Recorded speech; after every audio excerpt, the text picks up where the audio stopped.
The answer to the 2016 spike in cop deaths is ending the drug war. Police officers across the country are on high alert following the latest disturbing report from the National Law Enforcement Officers Memorial Fund, which showed that 136 officers tragically lost their lives in the line of duty this year. The figures also show the number grew 10% from 2015 single-quote-s figure of 123.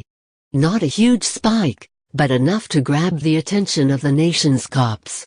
Contrary to what some readers of the Free Thought Project have expressed in comments and messages, TFTP is not anti-cop, anti-police, or anti-law and order.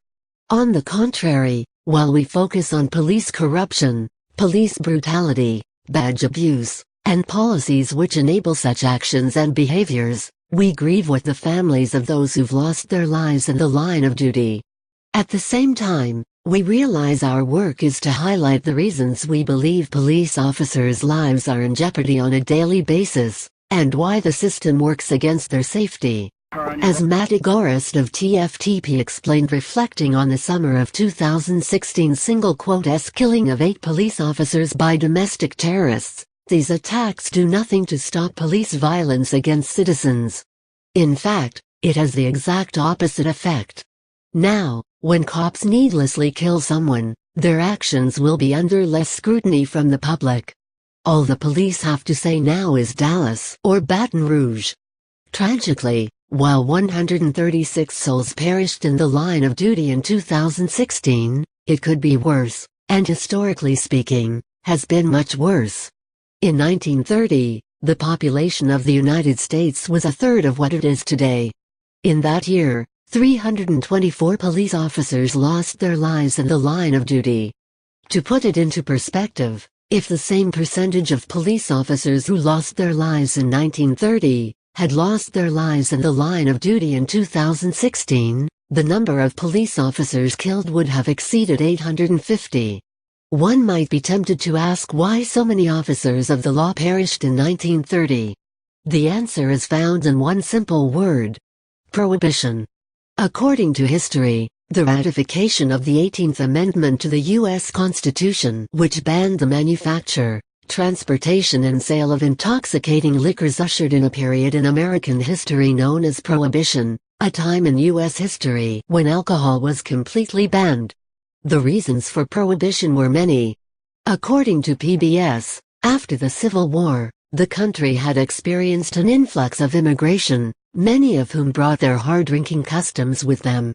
The brewing business boomed as German-American entrepreneurs scaled up production to provide the new immigrants with millions of gallons of beer. Heavy drinking gave way to distraught wives and mothers whose lives had been ruined by the excesses of the saloon. Those wives and mothers then joined hand in hand to fight the evil they believed alcohol represented. Thousands of women began to protest and organize politically for the cause of temperance. Their organization, the Women's Christian Temperance Union, CTU, became a force to be reckoned with. The birth of the widespread temperance movement during the first decade of the 20th century enabled lobbyists to demand that the federal government outlaw alcohol. But soon, problems emerged. Prohibition was difficult to enforce, yet lawmen were undaunted by threats against their lives from those who profited from the illegal production, distribution, and sale of booze. The increase of the illegal production and sale of liquor, known as bootlegging, the proliferation of speakeasies, illegal drinking spots, and the accompanying rise in gang violence, all flourished under Prohibition.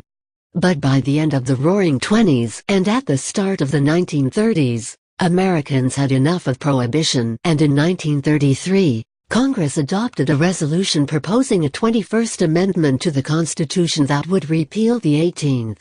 It was ratified by the end of that year, bringing the Prohibition era to a close.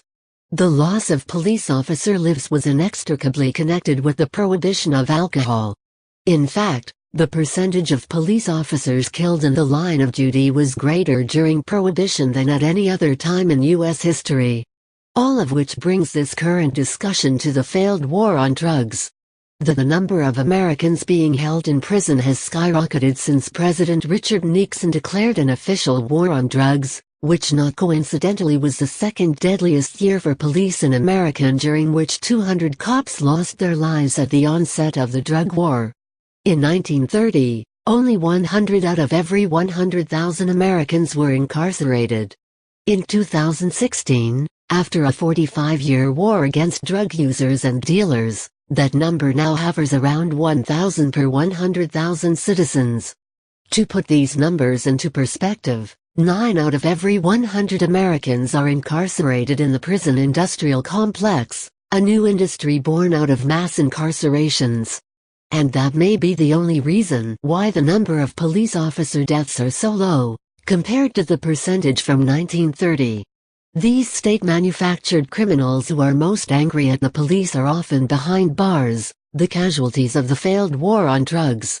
Those who are comfortable with nearly 10% of their fellow citizens being behind bars may need to ask themselves if it could be better. The answer is that it has been better. Kidnapping, caging, and killing offenders does not appear to be the way forward.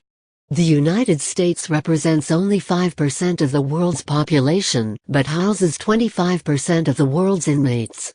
Image: http://pixel.watch/QUT7. Something has to change, and we at TFTP believe there's a direct correlation between the growing number of prisons and prisoners with the prohibition of drugs like marijuana and police deaths.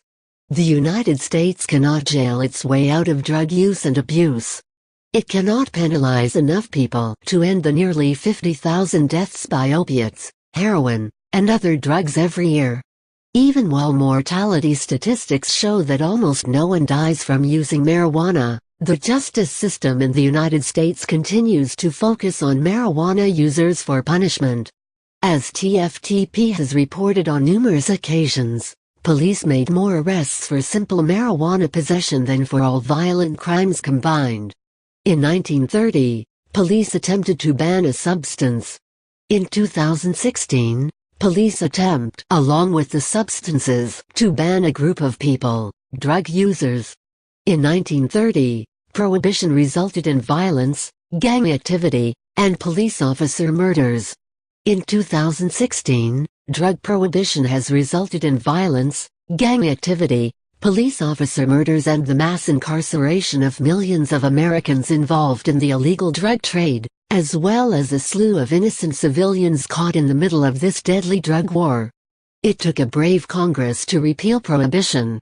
It will take a brave Congress to end the war on drugs.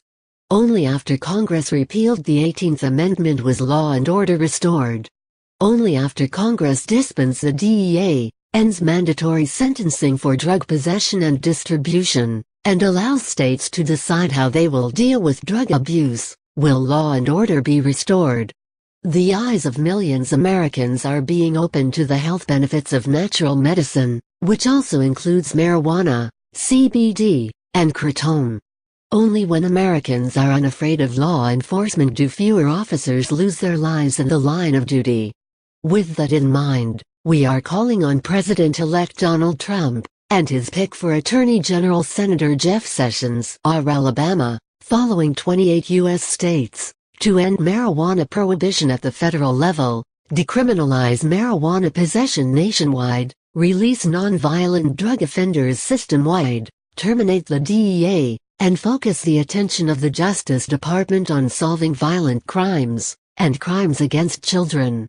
These actions, as proven in other countries who've already ended their drug wars, diminish the prison population, lead to fewer assaults on police officers, fewer officer-involved shootings, and re-establish trust between police and the public, and lead to a more tolerant society. As Dion Wilson, wife of slain California officer Nalstan Nimi, bravely said, "I don't think that anyone can tell me that had we invested in people over prisons, my husband wouldn't be here today."